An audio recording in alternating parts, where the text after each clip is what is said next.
Então, iniciaremos agora a nossa segunda aula falando sobre gêneros pictóricos. Nesta aula, então, estudaremos os gêneros pictóricos. Em especial, veremos natureza morta, interiores, paisagens, figura humana e pintura histórica. Antes de tudo, é importante entendermos que esse tipo de pintura eram comuns na antiguidade. Por volta do século XIV, no entanto, houve um desaparecimento da multiplicidade de gêneros pictóricos. Como vimos, com o declínio da era cristã de Constantino, as cenas religiosas dominaram a pintura medieval. Assim, o contexto não abria grande espaço para as pinturas de objetos ou de cenários, que caracterizam parte destes gêneros. Interessavam aos pintores medievais, sobretudo, os temas espirituais. Os gêneros pictóricos mais específicos ressurgiram no século XVI, durante a Renascença, quando passou a ser considerada a ideia de especialista em gêneros.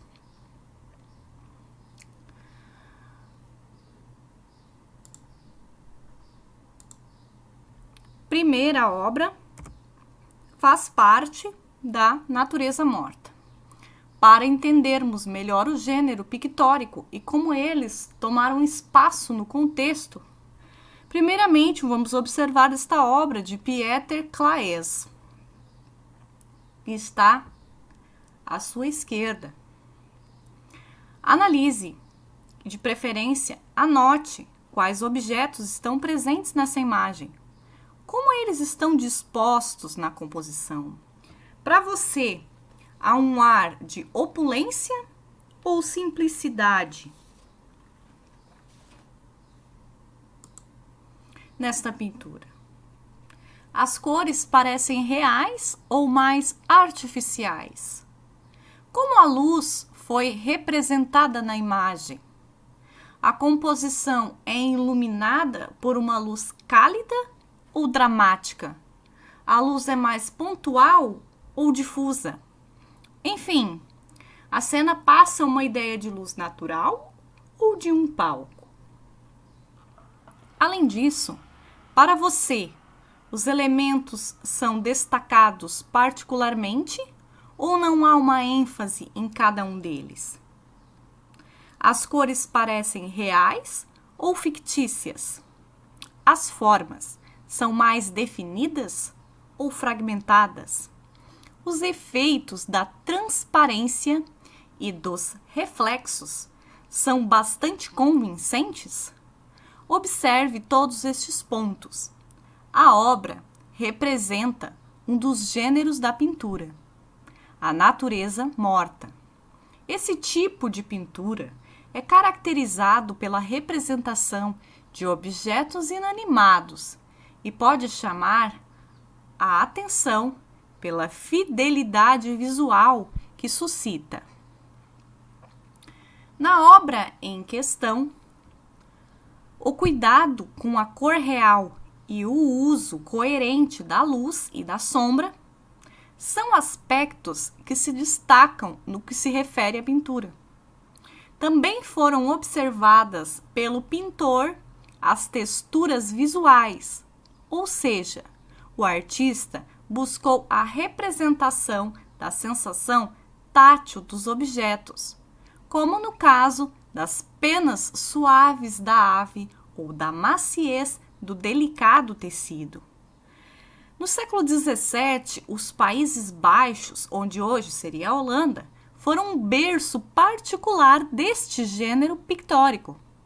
Naquele contexto, com a eclosão da Reforma Protestante e seu domínio sobre grande parte daquele território, a pintura de temas religiosos perdia espaço, seguindo a lógica da não produção de imagens para o culto cristão.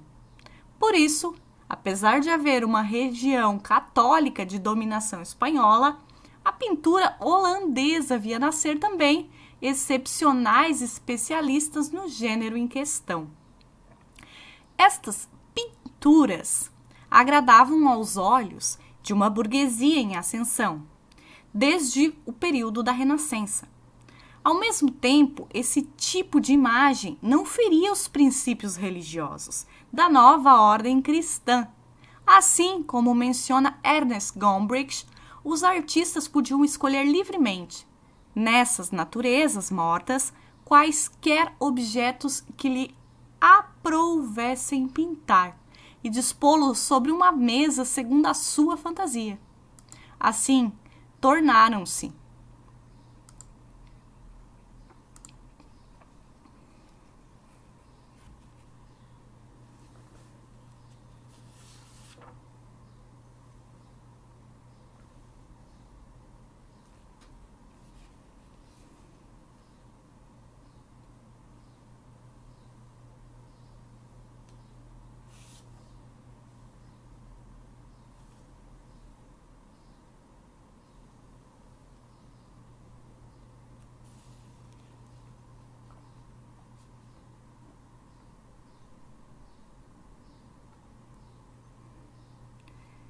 Em particular, o problema destes artistas, isto é, seus objetivos artísticos, estavam relacionados à busca da representação fidedigna dos elementos escolhidos pelas mãos deles. Estes elementos passaram de objetos vulgares a tema de arte, dignos de pintura. Deste modo, a pintura idealizava a natureza física dos objetos. Afinal, como concluía o filósofo alemão Hegel a esse respeito, graças a esta idealidade, a arte imprime um valor a objetos que em si são insignificantes e que, apesar dessa insignificância, a arte fixa para si mesmo, transformando-se no próprio fim e atraindo a nossa atenção sobre coisas que, sem ela, nos escaparia completamente. O olhar atento do artista para os efeitos visuais da natureza era um ponto fundamental da pintura de natureza morta. Nesse caso, eles observavam diretamente os objetos e buscavam tratar estratégias para sua reprodução. Delineavam o esboço e iniciavam o processo de aplicação da cor. Em posse da técnica da pintura a óleo, representar o real não seria mais um problema para o século XVII. Os objetos eram verdadeiros pretextos para que o artista alcançasse a representação realista da natureza. Assim, as pinturas serviam ao propósito de decorar as casas, além de entreterem por seus efeitos visuais atraentes. A natureza morta não desapareceu com o passar do tempo, mas a pintura do século XIX tomou outros caminhos, formais e conceituais, no gênero. Como exemplo, observe Outra Natureza Morta, de Paul Cézanne. Acima na imagem, à sua direita. Antes de continuar, busque notar o que essa natureza morta tem de diferente da figura anterior. Compare-as. Como você descreveria agora as frutas, as louças, o pote em cerâmica e a cesta que dá nome à obra? Como a luz toma a cena, ela é pontual ou mais igual? Como o espaço foi utilizado pelo artista? Você deve ter percebido que houve uma preocupação do artista com a profundidade, mas ele não se deteve na representação matemática do espaço renascentista. Ele queria deixar à mostra todos os elementos selecionados, inclusive o chão. Aqui a luz toma a cena de profundidade. Note as pinceladas largas que o artista usou. Para Cézanne, não importava a nitidez, a nítida definição visual dos objetos, mas a sua sugestão. Podemos comparar as duas imagens e perceber algumas proximidades. Em primeiro lugar, observamos duas naturezas mortas. O banquete de Chaes, no entanto, destaca os elementos de forma distinta. Observe como a composição foi construída com o uso de cores mais sóbrias, para a nobre mesa.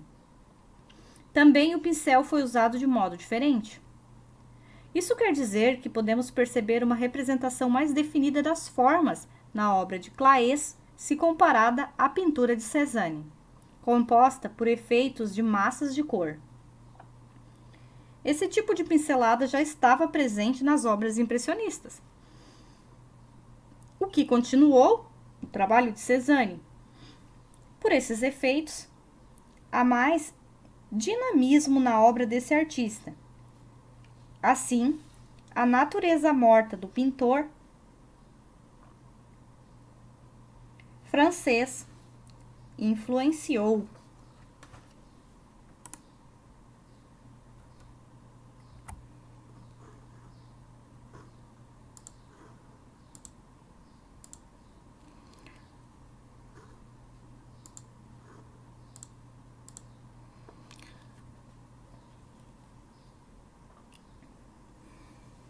a ideia moderna de ruptura com os modos de representação considerados tradicionais, como, por exemplo, observamos ainda a curiosa obra de Theobald, pintada já no século seguinte, mais precisamente em 1962, que está à sua direita, logo abaixo da pintura de Cézanne. Antes de continuar, descreva a imagem. As pinceladas lhe parecem mais regulares ou mais fragmentadas? E o uso da cor, mais natural ou mais artificial, na sua opinião? Você reparou nesse trabalho? Theobald lançou mão da pintura de alimentos.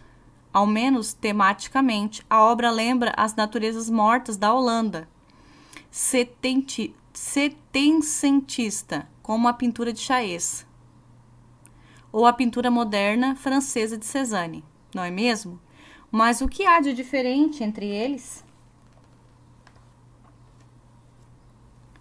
Você deve ter percebido que a obra de Theobald é provocativa, pois mergulha em aspectos desconsiderados pelas belas artes. Nesse caso, conforme tipicamente ocorre nos trabalhos da pop art norte-americanista, o artista utiliza cores mais vivas em referência à linguagem direta da propaganda. Fiéis a isso, suas cores são mais industriais. Os tons de rosa são aqueles próprios dos corantes alimentícios, além do branco quase puro dos cremes e glacês. Assim, tudo parece nos remeter ao que poderíamos comparar com uma natureza morta pós-moderna. Para o pesquisador McCarthy, esse tipo de trabalho almeja representar a riqueza da pós-guerra nos Estados Unidos.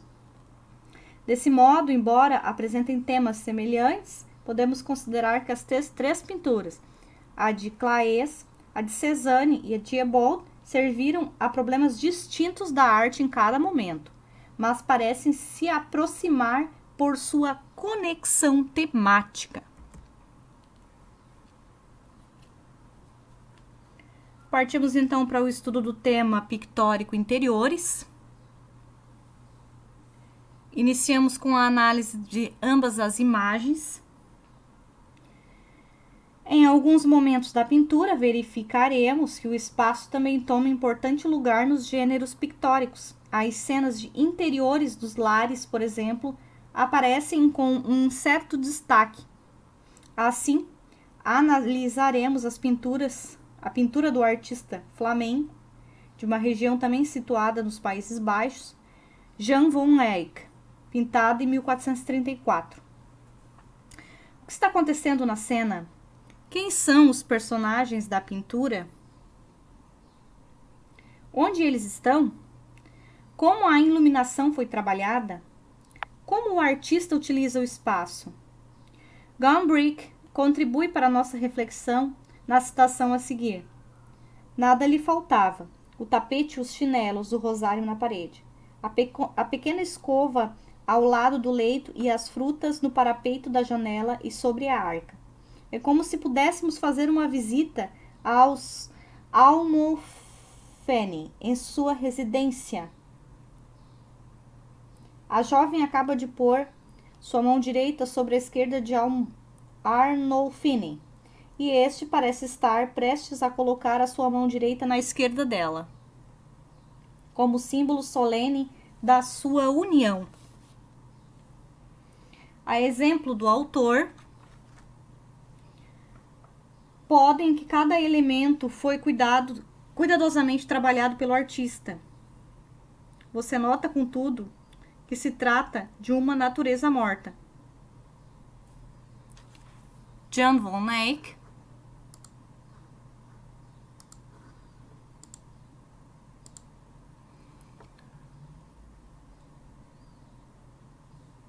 retrata um aposento na ocasião em que um mercador italiano, Giovanni Arnolfini, e sua noiva visitam os Países Baixos. De certo modo, esse quadro revolucionou a história da pintura. Em um momento de transição para o início do Renascimento, Van Eyck conseguiu empreender uma forte ideia de espaço real. Nesse caso, graças ao uso de princípios de perspectiva como a do ponto de fuga. Perceba ainda sua ideia da disposição dos elementos em planos. No primeiro plano, vemos o casal e o cãozinho. Logo atrás, Van Eyck se preocupa com a janela, que lança luz ao leito.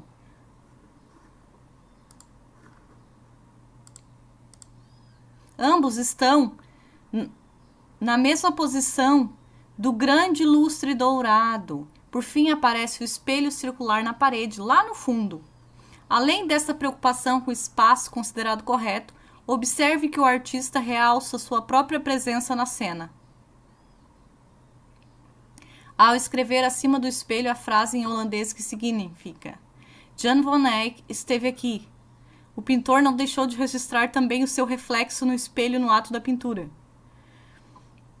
Como pode ser notado no detalhe desta obra que está no recorte à sua direita. Então, observe. Vamos refletir por que o artista destacou sua posição de testemunha de evento. Qual é o sentido do registro da figura do pintor na própria obra? As possibilidades interpretativas são várias. De todo modo, a cena lembra o quanto a conquista do espaço correto ou real importaria também a pintura do século seguinte do Renascimento. Seja o espaço destinado a motivos mais solenes, como os esposais retratado por Van Eyck, seja em cenas mais comuns. A representação do ambiente interessou a pintura dos séculos posteriores. Nas vanguardas artísticas do início do século XX, também notamos este sentido. Contudo, o espaço na pintura passou a experimentar outras proposições, como vimos a natureza morta de Cézanne.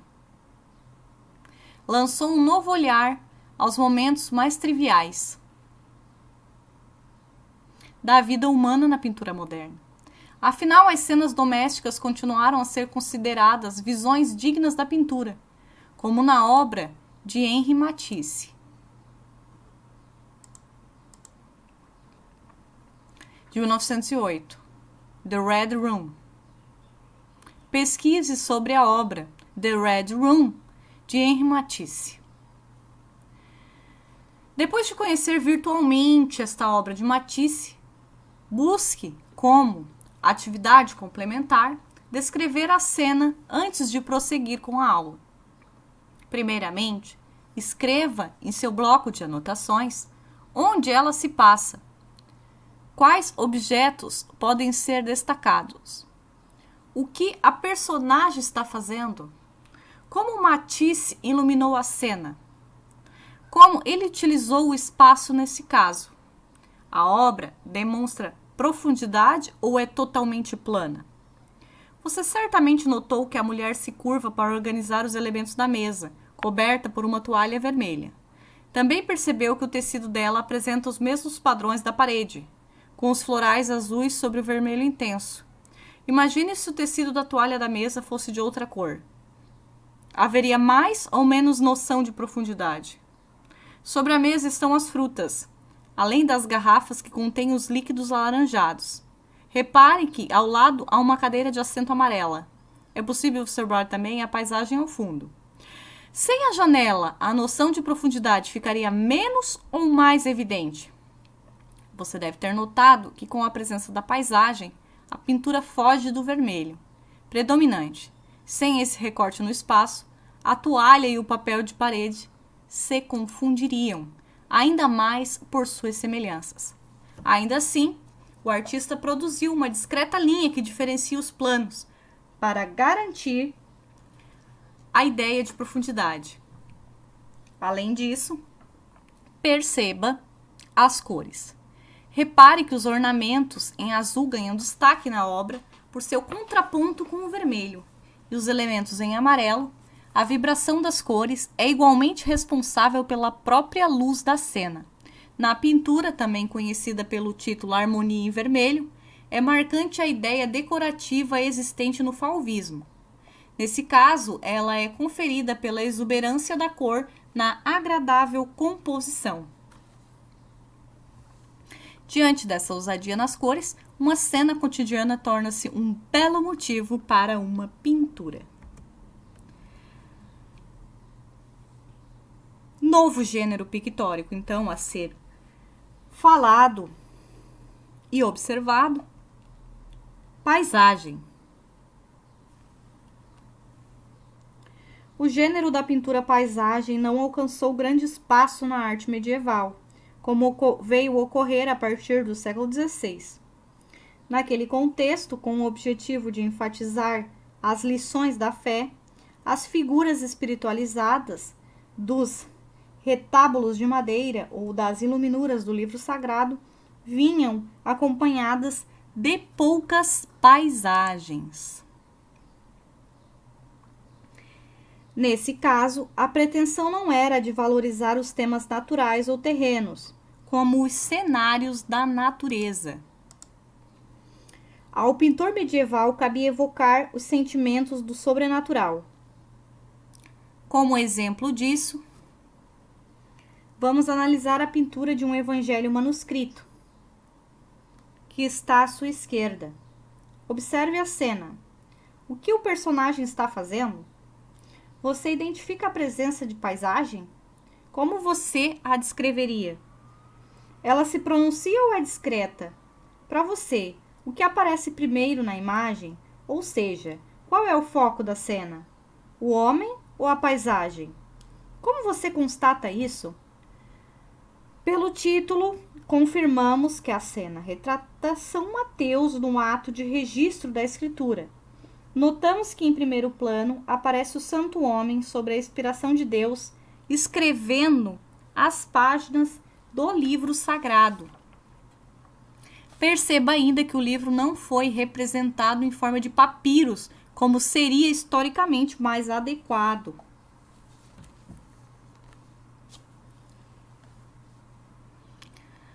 Interessou ao pintor registrar o livro no modelo do seu tempo, já ordenado pela costura das páginas, facilitando a percepção do observador de que se tratava de uma Bíblia. Observe também o fundo da imagem. Repare que com algumas pinceladas o artista sugere uma paisagem. Como podemos perceber, o foco é o ato da escrita de São Mateus. Essa era a mensagem que importava destacar.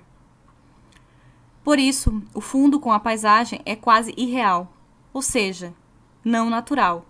Esse aspecto gera uma noção maior de idealização do personagem. Desse modo, os olhares dos fiéis não se desviariam do objetivo eclesiástico da pintura, como na segunda figura de nosso livro, que reproduz a temática cristã. Em vez de arbustos e colinas, no primeiro plano prevalecem as pinturas das cenas bíblicas, que é a imagem que vocês estão observando à direita.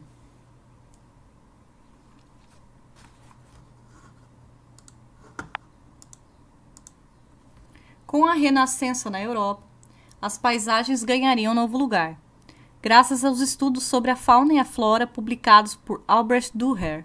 Os elementos naturais foram interessando cada vez mais aos pintores. Como exemplo disso, observamos esta obra de Lucas Cranach, de 1504. Como podemos perceber, ela se refere ao repouso de José, Maria e Jesus em sua fuga para o Egito, durante o momento de perseguição do menino Deus, com a paisagem representada aqui.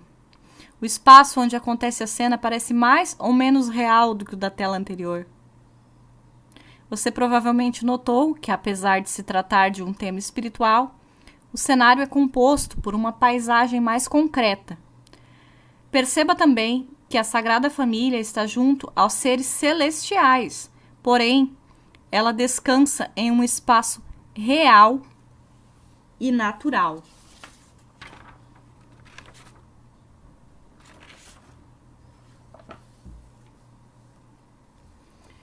Essa integração entre a figura humana e a paisagem ganhou importante suporte na pintura da Renascença. Da mesma forma, este fato pode ser conferido no retrato de Mona Lisa, em que uma paisagem foi escolhida como um cenário distante para a personagem. Desde o século XVI, alguns artistas passaram a pintar os mesmos gêneros em série. Segundo Gombrich, alguns se dedicavam a realizar perfeitamente o brilho ou a maciez das frutas, outros a pintar paisagem sem se esquecer do movimento dos ventos sobre os arbustos. No século XVII, em particular, destaca-se pela especialização dos gêneros na pintura, como o da paisagem. Neste contexto, vamos perceber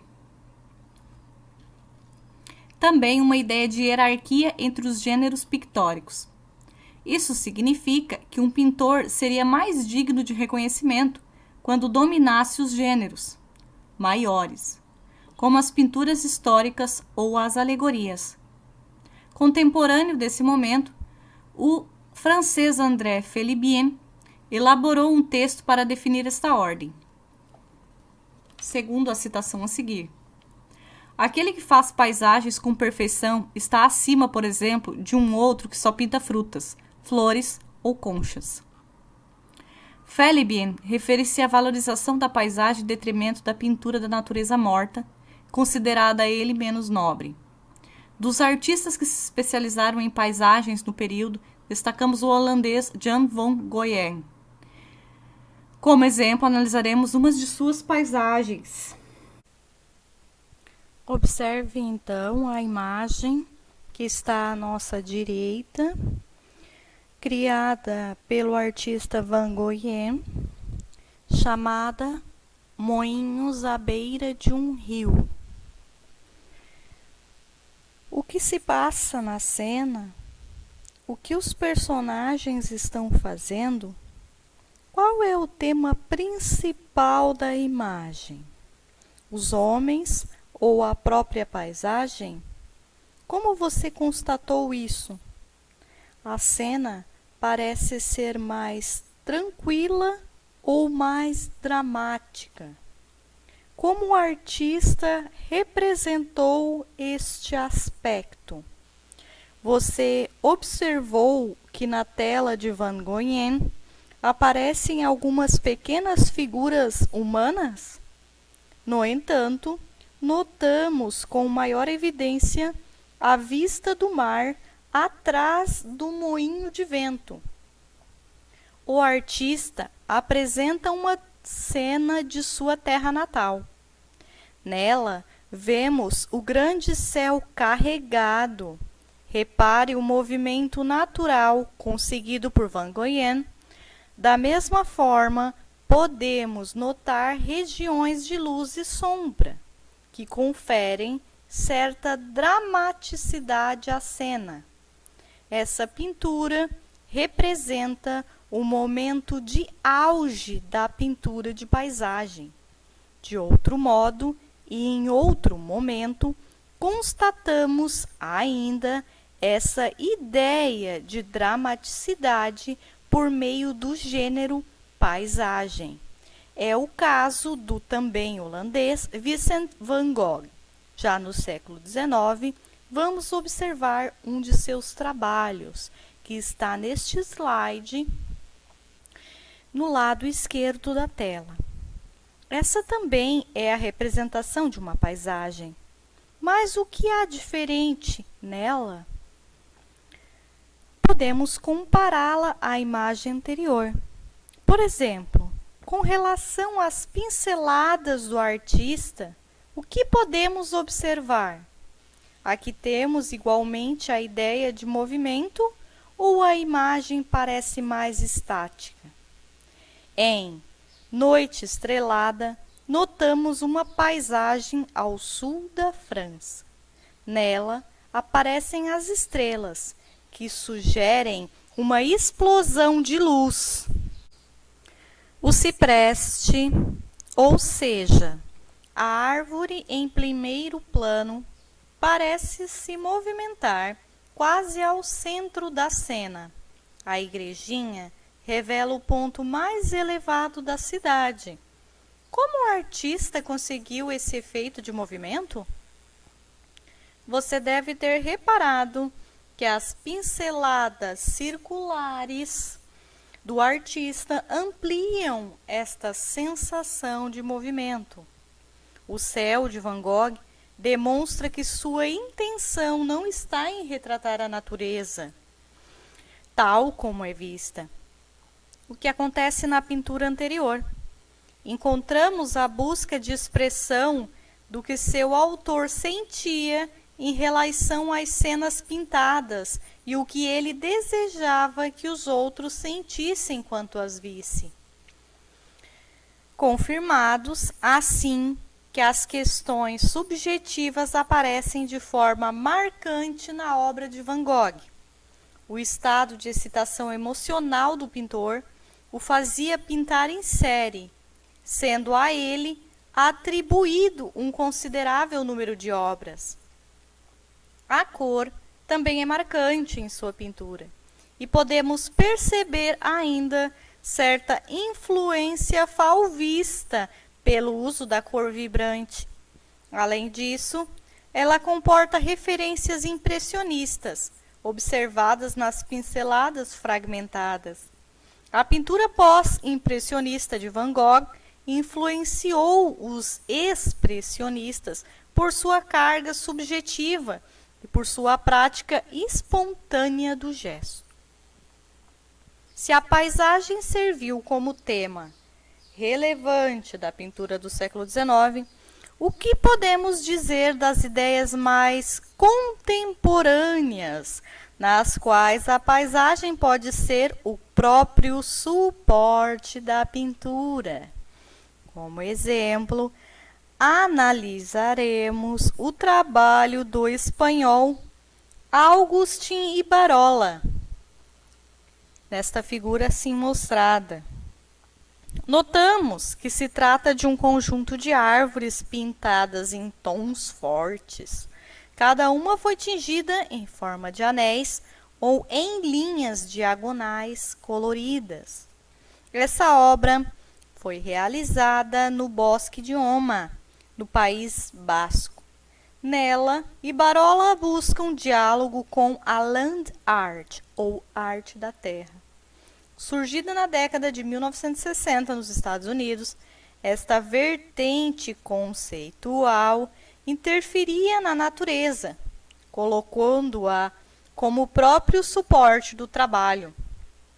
Ela rompe com a ideia de exposição em espaço museológico e busca outras possibilidades espaciais da pintura na natureza.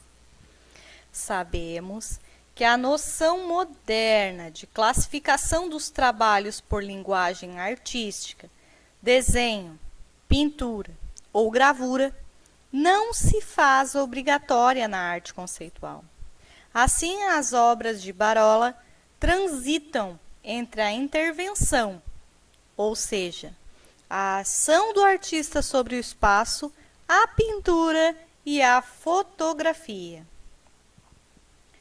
O trabalho desse artista sai da tela e cria relação entre a cor artificial das tintas e o espaço natural, provocando o olhar do observador. Nesse caso, somos convidados a repensar a paisagem enquanto um gênero pictórico, que pode se apresentar na pintura para além da lógica convencional da tinta sobre a tela. Vamos agora falar um pouco sobre outro gênero pictórico, figura humana. No contexto do século XVII, a figura humana aparecia com grande destaque entre os gêneros pictóricos. Segundo Felibin, em sua análise do status artístico do período, ouvimos então a citação a seguir. Quem pinta animais vivos tem mais mérito do que quem só representa coisas mortas sem movimento. E como a figura humana é a mais perfeita obra de Deus sobre a terra, é certo também que aquele que se faz imitar de Deus ao pintar figuras humanas é muito mais excelente que todos os outros. Segundo essa lógica, então, o pintor que dominasse a figura humana seria levado em alto grau em seu ofício, pois, como vimos, o artista queria se especializar em gêneros considerados mais nobres. Entre eles estava a pintura de retratos. Como exemplo deste gênero, vamos observar a obra de Frans Hals, que está à nossa direita.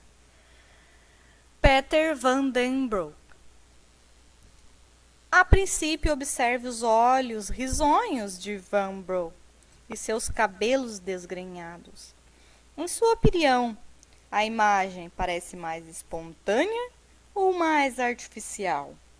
A figura apresenta contornos bem definidos ou ainda percebemos fragmentos das pinceladas? Que tipo de iluminação nós podemos notar? Ela é mais natural ou teatral? Você certamente observou que, como em um ato fotográfico, a obra reflete a captura de um instante de Van Broek. Nesse caso, o artista ainda preferiu a rapidez do gesto na solução dada ao pintar os cabelos. Contudo, as superfícies de Hals são mais macias do que as pinceladas de Van Gogh. Você também deve ter percebido que a face do personagem é destacada por uma iluminação pontual, que corta diagonalmente a cena. Tal luminosidade confere dramaticidade ao retrato, como tendência própria da pintura barroca do século XVII. O cenário neutro também colabora para uma certa idealização do personagem, como se o artista quisesse imortalizar suas expressões por meio da pintura. No contexto de Hals, esses retratos não feriam o pensamento protestante, como poderia ocorrer com a pintura religiosa ou a pintura pagã. Mas esse não era um gênero específico dos países do norte, como a Holanda, pois a Europa católica também se deliciava com os belos retratos. Como exemplo, vejamos o retrato do pintor flamengo Peter Paul Rubens, que está representado aqui na tela à sua esquerda. Note bem o rosto da criança, provavelmente uma das filhas do pintor. Observe as marcas das pinceladas. Com exceção do rosto, o restante da composição foi pintado com pinceladas ainda mais marcantes, como podemos ver na gola do vestido da personagem. É provável que a obra não tenha sido acabada. A mesma região da gola apresenta a luz conseguida pelas massas de tinta branca. O artista também não se esqueceu das pequenas áreas de sombra, sugeridas pelos tons dos cabelos castanhos. A pintura de retratos se pronunciou na Europa setecentista, mas o gênero atravessou os séculos seguintes. A exemplo disso, podemos observar a obra contemporânea do artista brasileiro Vic Muniz, que está apresentado aqui à tela à sua esquerda. Como o artista representou o personagem? O que a expressão do homem lhe passa? Você nota contrastes ou gradações entre luz e sombra? Trata-se do médico considerado o pai da psicanálise, Sigmund Freud. A obra faz parte da série Pictures of Chocolate, realizada com calda de chocolate líquido e, em seguida, fotografada. Nesse caso, como podemos reparar, o artista utilizou meios efêmeros, ou seja, passageiros como a calda de chocolate, para registrar seus retratos.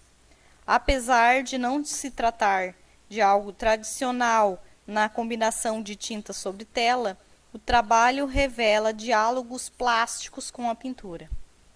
Da mesma forma, podemos considerar que Muniz adotou materiais e meios para chegar a efeitos semelhantes àqueles buscados pelos impressionistas, por exemplo.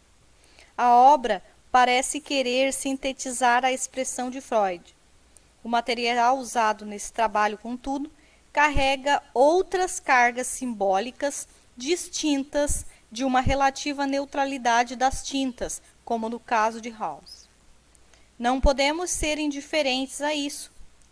A quais significados o chocolate, que é um alimento, pode nos remeter?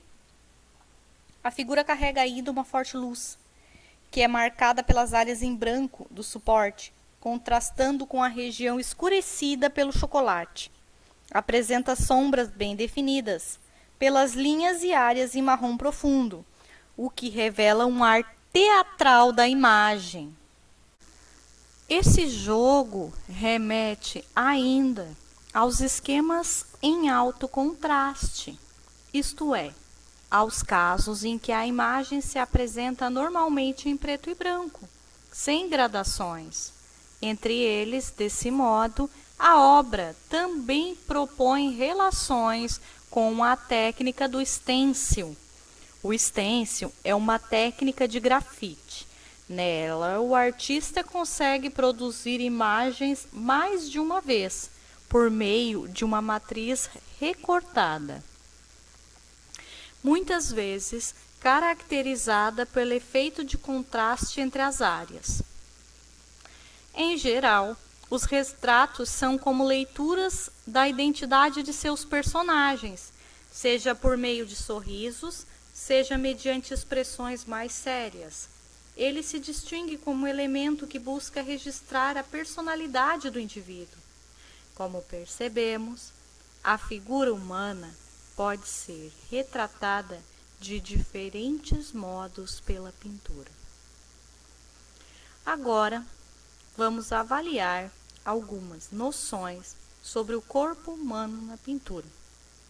Afinal, esse é um dos grandes motivos representados pela arte há muitos séculos. De volta ao contexto da Europa setecentista, lembramos que, se a Holanda protestante tinha nas naturezas mortas, nas paisagens e nos retratos seus motivos para a pintura, a Itália do século XVII experimenta também as pinturas barrocas de temas religiosos. Nelas, o corpo seria o elemento principal. Isso denota que, entre o pensamento católico e o protestante, a pintura buscava responder, ainda, aos conflitos vividos pelo homem barroco. Como exemplo, observamos a figura representada na tela à nossa direita.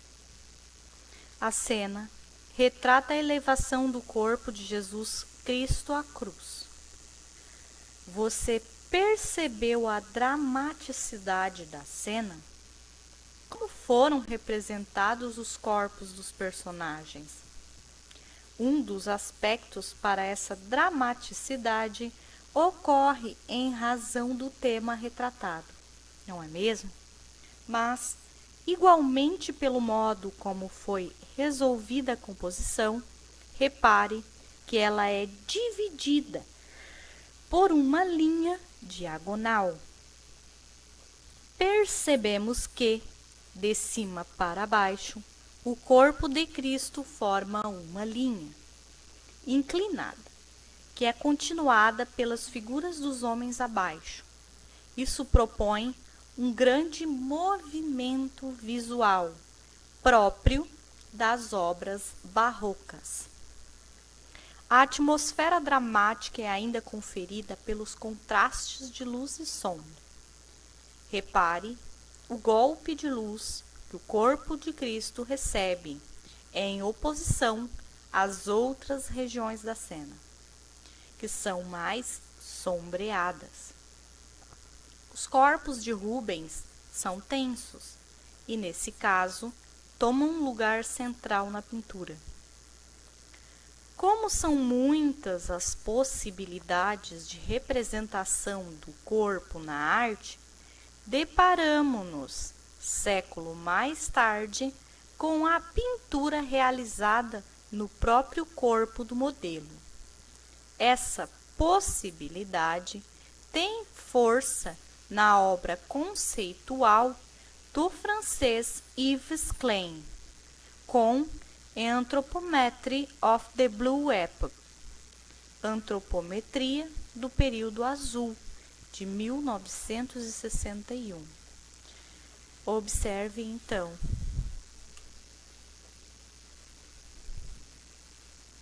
as obras.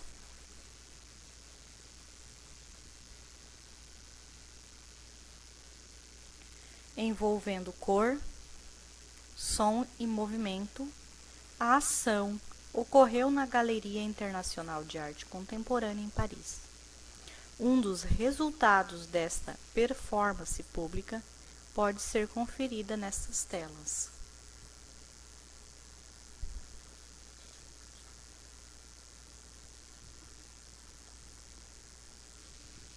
De que maneira você descreve a imagem? Ela é figurativa ou abstrata? A princípio, vemos algumas manchas azuis, não é mesmo? Mas você percebe certas silhuetas femininas monocromáticas, ou seja, formadas por uma única cor sobre a superfície. Elas refletem uma experiência de carimbo com o corpo. Por isso, a obra parece transitar entre o que podemos entender por uma pintura abstrata ou figurativa, pois apresenta as manchas e, ao mesmo tempo, as silhuetas. Nesse caso, a pintura ocorreu por meio da ação física das modelos. Assim, as participantes materializaram o conceito pensado pelo autor. Como nessa experiência de Klein, nos Estados Unidos e na Europa, desde as décadas de 1960 e 1970, a arte conceitual revela-se pela utilização da ideia como sua matéria principal. Por isso, a pintura não precisava ser realizada diretamente pelas mãos ou pelo próprio corpo do artista para ser considerada sua. Apesar de dirigir os atos, a autoria de Klein está principalmente na invenção da obra, em sua conceituação. Conforme a visão conceitual, a ideia estava acima do próprio fazer no trabalho artístico. Por isso, o artista não deixa de possuir a autoria da obra. Portanto, a arte considerada pós-moderna decidiu romper em um sentido para além das formas que retratam o corpo visível. Pretendeu-se desafiar a reflexão, o pensamento do seu espectador. Ela era provocadora, como as obras dadaístas, e já apontavam para a ideia do pensamento conceitual na arte, como comentamos. Ela questionava inclusive o status, a autoridade da própria natureza da arte. No caso desta imagem, Klein promove um verdadeiro espetáculo no ato de sua pintura. Suas modelos não posam, mas produzem a obra, com os movimentos do seu próprio corpo. Em sua obra, o uso da figura humana pouco lembra as pinturas do século XVIII, mas é capaz de levantar questões sobre a representação da figura humana, em especial da figura feminina, por meio da aplicação do corpo sobre um espaço pictórico.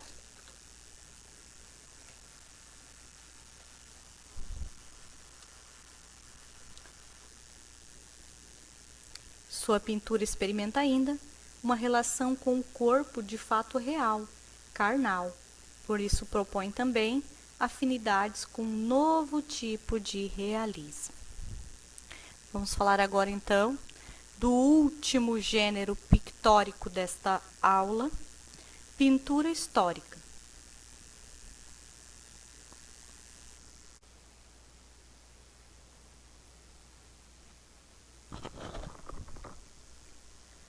A pintura histórica. O corpo aparece também nas representações dos atos do passado. É o caso da pintura histórica. No contexto marcado pela especialização dos gêneros pictóricos do século XVII, a pintura histórica era considerada como um gênero perfeito. De acordo com o que destacava Fabin, a citação a seguir. Ainda que não seja pouco fazer com que pareça viva a figura de um homem, e dar a aparência de movimento a algo que não o tem, um pintor que só faz retratos ainda não atingiu aquela alta perfeição da arte, nem pode almejar honras outorgadas aos mais sábios. Para tanto, é necessário passar de uma única figura à representação de várias figuras juntas. É necessário tratar a história e a fábula, representar as grandes ações como fazem os historiadores, ou os temas agradáveis como os poetas, e subindo ainda mais alto, é necessário, por meio de composição alegórica, saber cobrir com o véu da fábula as virtudes dos grandes homens e os mistérios mais elevados. Um grande pintor é aquele capaz de realizar bem tais tarefas. É nisto que consiste a força, a nobreza e a grandeza desta arte. E é particularmente isto que se deve aprender desde cedo e se deve ensinar aos alunos.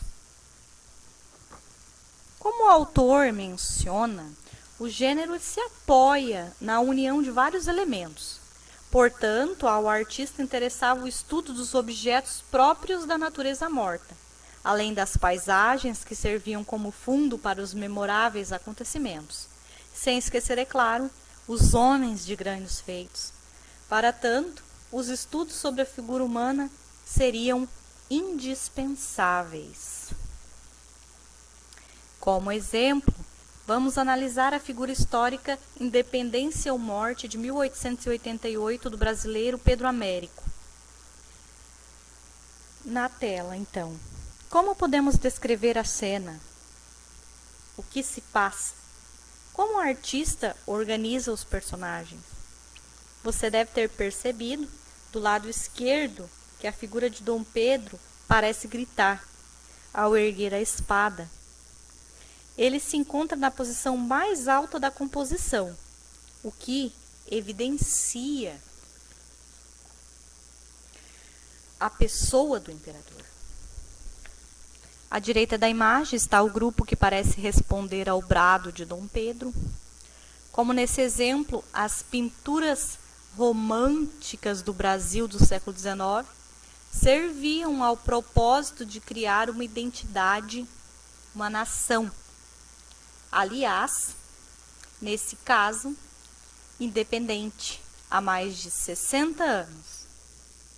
Por isso, idealizavam-se os acontecimentos históricos sem se limitar às evidências dos fatos ocorridos. Importava mais ao pintor revelar uma imagem sobre aquele acontecimento que se queria mostrar. Nesse sentido, a pintura histórica apresenta também um caráter político de convencimento, como destaca o autor Schitza. Naquele contexto, ao pintor coube construir uma imagem em concordância com a grandeza da ação do herói. Afinal, a lógica de independência ou morte é a de feito glorioso, o momento em que o herói, levantando sua espada, em ato simbólico de rompimento dos braços que uniam o Brasil a Portugal. Se a obra de Pedro Américo se refere ao passado, em alguns momentos a pintura serve ao propósito de testemunho temporal. Nesse caso, o pintor é observador da cena pintada, ou seja, é uma testemunha ocular do fato. Como exemplo, analisaremos a obra As Meninas, do espanhol Diego Velázquez, disposta à esquerda na tela. Observe bem a obra e reflita. Onde se passa a cena? O que os personagens estão fazendo? Existe destaque para algum deles? Como o artista conseguiu esse efeito? Percebemos que no centro do aposento há uma jovem. É a princesa infanta Margarida Teresa. Reparamos também que ao seu redor aparecem suas damas de companhia. Uma delas se curva para atender a sua pequena senhora. Em primeiro plano, vemos o cão. Atrás do grupo de meninas notamos ainda outros participantes, como a figura da freira e do padre. Nesse caso, essa presença pode se remeter às relações da coroa espanhola com a Igreja Católica. Além disso, percebemos o homem à porta, a pequena mulher mais à frente e o rapazinho que seria também criados da família real. À esquerda, aparece a figura de Velázquez. Veja que o pintor não hesitou em registrar sua própria imagem na tela. O que ele estaria fazendo? Você certamente notou os objetos em suas mãos, que o identificam como pintor em ação. Assim, o pincel e o godê, além do verso da grande tela, denunciam que ele estava pintando. Observe que ao fundo aparecem as imagens do rei Filipe IV, da Espanha, e sua esposa Joana I de Navarra, ambos refletidos no espelho. A posição de Velázquez sugere que ele estava pintando o casal real. Essa espécie de autorretrato do pintor destaca seu propósito de mostrar-se como uma testemunha ocular do fato registrado, como nos esposais do casal Arnolfini, de Jan van Eyck. Observe que o pintor revela-se como participante do momento. Nesse caso, a pintura destaca-se como instrumento de registro. Pretende-se um verdadeiro documento histórico. Isso quer dizer que o registro da presença do pintor na cena busca validar o momento por ele representado. Contudo, sabemos que nenhuma representação da realidade está isenta da visão de seu autor. Por isso, uma obra nunca será neutra dos interesses de seu artista. Assim, a pintura de um momento considerado histórico sempre estará sujeita ao modo como aquele pintor quer deixar o momento registrado, perpetuado para a posteridade. Dessa forma, a representação pictórica busca convencer seu espectador como um produto da verdade, vivida pelo artista, mesmo que ele a idealize em sua obra. Portanto, por um lado, a pintura pode buscar idealizar, isto é, aprimorar certas representações. Por outro lado, em algumas situações, a pintura pode servir ao propósito de criticar um contexto histórico e social, Como exemplo disto, vejamos o trabalho Criança Morta, do brasileiro Cândido Portinari. Agora reflita: o que está acontecendo na cena? Quem são os personagens? Como eles foram representados? Além do tema, como você percebe a ideia de dramaticidade da imagem? Concordamos que a cena representa uma tragédia de família, não é mesmo? Você certamente notou as feições esquálidas do rosto dos participantes, além da magreza do seu corpo. Ao centro, a figura da mãe aparece em prantos. Em seus braços vemos o corpo raquítico da criança defunta, a quem se refere o título da obra.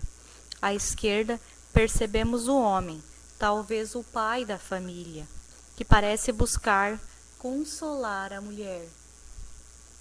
Além disso, verificamos a figura da menina chorando ao tocar o pequeno corpo morto. Há também a segunda mulher, que segura a mão do menino à direita. Na terra seca, há uma cabaça, uma fruta ovoide reservada para armazenar a pouca água nessas condições. Repare o tamanho das mãos da mãe. Perceba que ela não está de acordo às proporções ditas corretas. Esse exagero no membro não é por acaso. Por isso pense: por que o pintor as representou assim? Sabemos que as mãos podem estar ligadas a conceitos como labuta, trabalho humano. As grandes mãos remetem a essa condição penosa dos trabalhadores. Os pés no chão conferem ainda mais dureza à cena. Perceba também que as cores são mórbidas e frias no quadro. Enfim, na imagem, não vemos belas paisagens ou apetitosas frutas, nem mesmo personagens idealizados, mas descobrimos uma representação de angústia humana. A frieza e a dor são representadas por meio de figuras deformadas. Nesse caso, a obra nasce igualmente de um desejo de denúncia social. Assim, o artista questiona a condição do trabalhador rural brasileiro, fazendo com que sua obra seja comparada ao muralismo mexicano, movimento social de caráter político. A pintura reflete o olhar social do pintor, materializando seus desejos de crítica social, e encontra influências no projeto modernista de uma identidade para a pintura brasileira.